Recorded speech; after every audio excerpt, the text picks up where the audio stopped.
लगारी साहब, एक वक्त था चंद साल पहले तक कि यही नून लीग जो है या मियां नवाज शरीफ साहब, इनका खानदान, शहबाज शरीफ साहब, अगर जो शहबाज शरीफ साहब क्लेम करते हैं कि मैं 30 साल से आंखों का तारा हूं, मगर यही लोग धुतकारे हुए थे, यही लोग बड़ी मुश्किल में थे। आज जिनके पास हुकूमत नहीं है वो लोग दहशतगर्द, बदतरीन, यानी ऐसे लगता है कि पाकिस्तान में जो क्रिमिनल्स हैं वो लोग हैं। उनके लिए आप 20 दफ़ा उनको रिहा कर दें अदालत, वो 20 दफ़ा गिरफ्तार होंगे। कोई नया केस, उसके बाद नया केस, कोई पता भी नहीं था कि इतने बड़े क्रिमिनल्स हमारे दरमियान फिर रहे हैं। एक हम वो माहौल देखते हैं, और दूसरी तरफ फिर हम देखते हैं कि अब जो इत्तेहादी भी थे वो भी अब इतराज़ करने लग गए हैं कि जनाब हमारे लिए तो लेवल प्लेइंग फील्ड नहीं है। चौधरी मंजूर साहब कहते हैं पीपल्स पार्टी के कि तहरीक इंसाफ तो बिल्कुल ही दीवार से लगा दिया गया है, या पीपल्स पार्टी कहते हैं हमारे लिए लेवल प्लेइंग फील्ड नहीं है और नून लीग के लिए सब कुछ आसान किया जा रहा है। बिलावल साहब ने क्या कहा है, मैं आपको वो दिखाना चाह रहा हूं कि अब उनको लगता है कि अब सारे इदारे ठीक काम शुरू कर देंगे, क्योंकि जिस तरह नैब ने बड़ा अच्छा काम किया है, अब इलेक्शन कमीशन भी एक्टिव हो जाएगा इलेक्शंस के लिए। क्यों, क्या वजह है, किस शख्सियत की वजह से? जरा सुनिए बिलावल ने क्या कहा है। आज पाकिस्तान की जमहूरियत को, पाकिस्तान की आईन को, पाकिस्तान की इलेक्शंस को रोके गए हैं एक शख्स की वापसी के लिए। तो हम तो कहेंगे कि ये जो वापसी है देर आए मगर दुरुस्त आए। अगर पिछला 16 महीनों का हुकूमत ने एक चीज साबित किया है तो वो ये कि पाकिस्तान को लंदन से नहीं चलाया जा सकता है। हर किसी को यहाँ मौजूद होना पड़ेगा, अपने अवाम के दरमियान होना पड़ेगा, अपने अवाम के सवाल का जवाब देना पड़ेगा।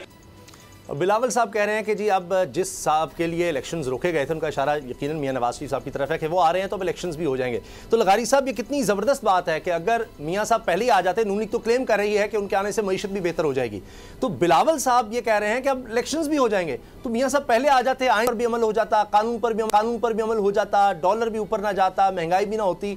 ये तो सारा किया धरा नैब का और हमारी अदालतों का है कि वो पहले ही ये सारा कुछ कर लेते तो हमारे लिए बड़ी आसानियां हो जाती हैं। अब बिलावल भी समझ रहे हैं अब इलेक्शंस हो जाएंगे, अब इलेक्शन कमीशन भी आइन पर अमल करेगा, अब अमन अमान की सूरत हाल भी इलेक्शन कहेगा बिल्कुल ठीक है, अब रकम भी हमें मिल गई है, अब हमें कोई मसला नहीं है। मगर अपने अपने मकाम पर कभी तुम नहीं कभी हम नहीं। मुद्दा तो यही है कि एक वक्त ऐसा होता है कि जब इनका यहाँ होना मुल्क के लिए मसला होता है, और बाद दफ़ा ये होता है कि उनका ना होना एक मसला होता है। बाद दफ़ा ऐसा होता है कि इनको बाहर भेज दिया जाए, जान छुड़ाई जाए, बाद दफ़ा ये होता है इनको ले आया जाए और साथ में बिठाया जाए और कुर्सी भी पेश की जाए उनकी खिदमत में और कहा जाए कि जनाब आइए। और जो आज बैठ रहे हैं, मीडिया कॉन्फ्रेंसेस कर रहे हैं, जो कई दिनों के बाद आते हैं और आकर नए इंकशाफ के साथ आते हैं, ये होता है आपका। अगर आप उंगलियों के इशारों पर सियासत करेंगे तो फिर यही कुछ होगा। अगर आप जो पनीरियों में काश्त किए जाएंगे, अगर आप किसी पनीरी का पौधा होंगे तो फिर यही होगा जो आपके सामने आ रहा है। ये नहीं था, पाकिस्तान की सियासत ऐसी नहीं थी। पाकिस्तान की सियासत नहीं थी ये कि ख्वाजा नाज़मुद्दीन को किसी ने बोया हो कहीं पर वो उठ कर आया हो। ये नहीं था कि कायद-ए-आज़म मोहम्मद अली जिन्ना को किसी ने वहाँ काश्त किया हो और वो मुल्क कर वो इतने बड़े तनावर दरख्त बनकर एक पूरा मुल्क हासिल करके एक पूरी कौम को देने वाले बने हों। तो ऐसे नहीं थे, वो कहीं काश्त नहीं किए गए थे।